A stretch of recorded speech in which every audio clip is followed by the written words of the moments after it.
دنیا کا نظام نہ دو طریقوں سے چلتا ہے، ایک ہے نظام اسباب اور ایک ہے نظام غیب۔ ایک نظام اسباب سے چلتا ہے کہ آگ جلاتی ہے، پانی ٹھنڈا کرتا ہے، انسان ماں باپ کے ملاپ سے پیدا ہوتا ہے۔ دنیا نظام اسباب سے چلتی ہے اور اسی ترتیب سے نظام آگے چل رہا ہے۔ اور ایک ہے نظام غیب، جب اللہ اپنی رحمت کا فیصلہ فرمائے تو ایک نظام وہ بھی ہے۔ وہ کیسے ہے؟ آگ جلاتی ہے، لیکن جب رب چاہے نا تو حضرت ابراہیم کے لیے ٹھنڈی ہو جاتی ہے۔ یہ کیا ہے؟ یہ نظام غیب ہے۔ نظام اسباب یہ ہے کہ ماں باپ کے ملاپ سے اولاد پیدا ہوتی ہے، اور اگر رب چاہے نا تو حضرت عیسیٰ علیہ السلام کو بغیر باپ کے بھی پیدا فرما دیتا ہے۔ ہم جو مسلمان ہیں نا، ہماری ساری کی ساری توجہ نظام اسباب پہ ہو گئی ہے۔ اسباب پورے جمع کرو، لیکن اپنے رب کی بارگاہ کی طرف رجوع بھی کرو۔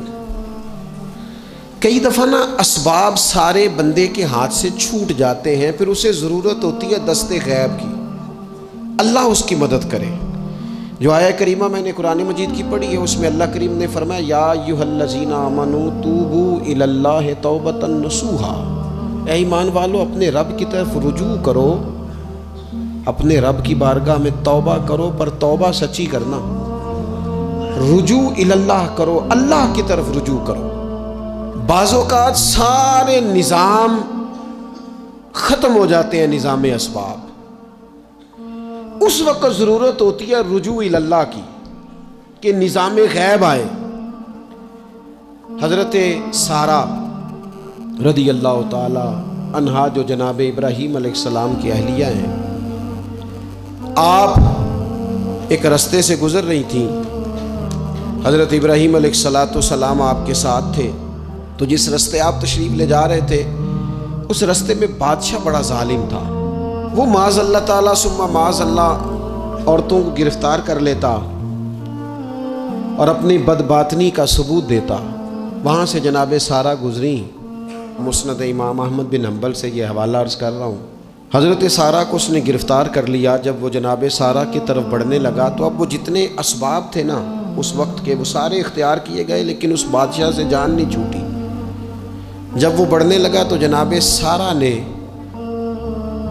پھر رب کریم کی طرف رجوع کیا، مصلی پہ بیٹھ گئی، کہنے لگی مالک اب تو ہی کرم فرمانے والا ہے۔ آپ نے اس درد سے دعا فرمائی کہ وہ بادشاہ زمین پر بے ہوش ہو کے گرا اور تڑپنے لگا، قریب تھا کہ وہ مر جائے۔ تو حضرت سارہ پھر مصلی پہ بیٹھی اور اپنے مالک کی بارگاہ میں عرض کرنے لگی مالک اگر یہ مر گیا تو مجھ پہ الزام آئے گا کہ میں نے مارا ہے، اسے مارنا بے ہوش ہی فرما۔ وہ بے ہوش ہو گیا، تھوڑی دیر کے بعد ہوش آیا تو پھر آپ کی طرف بڑھنے لگا، تو آپ نے پھر اللہ کی جانب رجوع کیا۔ جب دوبارہ رب کریم کی جانب رجوع کیا تو پھر وہ بے ہوش ہوا۔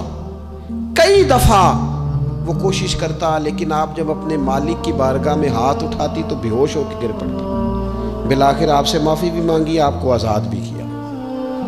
ایک وقت ایسا آتا ہے جب سارے اسباب جواب دے جاتے۔ ہم مسلمان ملک میں رہتے ہیں، کچھ باتیں بڑی خوب ہیں۔ میں نے دیکھا ہے کہ ڈاکٹر جب سمجھ آتا ہے نا کہ رپورٹس، ادویات، ٹیسٹ اب اس نتیجے پہ پہنچ گئے ہیں کہ شاید یہ مریض بچے گا نا، تو چونکہ مسلمان ملک ہے تو میرے وطن کے ڈاکٹر ایک خوبصورت جملہ بولتے ہیں، مجھے بڑا پسند ہے۔ وہ یہ نہیں کہتے اب کچھ نہیں ہو سکتا، وہ کہتے ہیں آپ دعا کریں۔ کیا مطلب کہ اب رجوع الی اللہ کا وقت آ گیا ہے۔ ہمارے پاس جو شعور تھا، علم تھا، وہ ہم نے خرچ کر دیا۔ اب ٹائم ہے کہ رجوع الی اللہ کریں، آپ اللہ کی بارگاہ۔ یہ بڑا خوبصورت جملہ ہے، اچھی باتوں کا بھی تو ذکر کرنا چاہیے نا۔ یہ خوبصورت جملہ ہے کہ آپ دعا کریں۔ ایک وقت آتا ہے جب دعا کی ضرورت ہوتی ہے، دست غیب کی ضرورت ہوتی ہے۔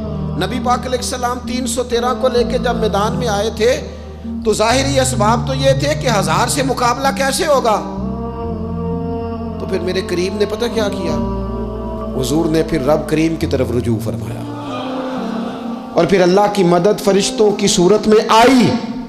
او میرے دوستو، امت کو ضرورت ہے اس وقت دست غیب کی۔ پاکستان کبھی نہ بنتا اگر اللہ تعالیٰ کی غیبی طاقتیں مدد نہ فرماتی۔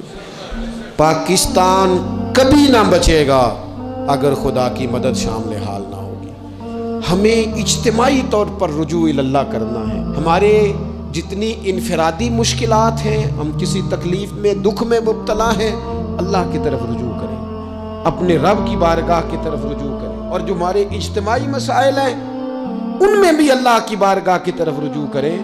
جب ہم یہ رجوع کریں گے مالک کے حضور تو پھر اللہ ہمارے لیے راستے واضح فرمائے گا۔